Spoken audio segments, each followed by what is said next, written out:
જો કદાચ જીવન મન માતાને હોપ્યું હોય, કોઈ માંગણી ના કરી હોય ને, અને બધા નિર્ણયો મન માતાને હોપ્યા હોય કે માં તને જે ઠીક લાગે ને એ કરજે, તેવા ભક્તોને કહીશ થોડા જીવનમાં દુઃખ આવે ને તો નિરાશ ના થતા. શી ખબર તમારું પૂર્વનું કોઈ કર્મનું ખાતું, પાપ કર્મનું ખાતું, એના ફળ સ્વરૂપ તમે દુઃખ વેઠો છો.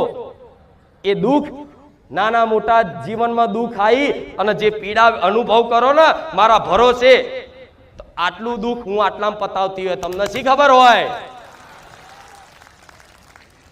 આટલું દુઃખ આટલામાં પતાવતી હોય અને આટલું દુઃખ આટલામાં પતાવતી હોય, તમને ખબર હોય?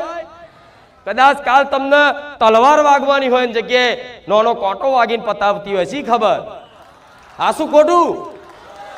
કાલ મોટું નુકસાન આવવાનું હોય એની જગ્યાએ 500 રૂપિયાનું નુકસાનમાં પતાવી દેતી હોય, શી ખબર? કાલ શરીરમાં કોઈ મોટો રોગ આવવાનો હોય એની જગ્યાએ તમને નાનો મોટો તાવ આવી અને દવાખાને ઇન્જેક્શન લઈને આવીને સારું થઈ જતું હોય, એ હિસાબ પતાવતી હોય, શી ખબર? એટલે શંકા કાઢી નાખજો કે માં તારી પર વિશ્વાસ રાખવાથી, તારા ધામ આવવાથી, તને દિલથી માનવાથી, તારા શરણે આવવાથી, તારા શરણે પડવાથી અમારા જીવનમાં દુઃખ કેમ છે તું સાંભળે છે કે નહીં? તો ના, હું બેરી નહીં, હું બધાનું સાંભળું છું.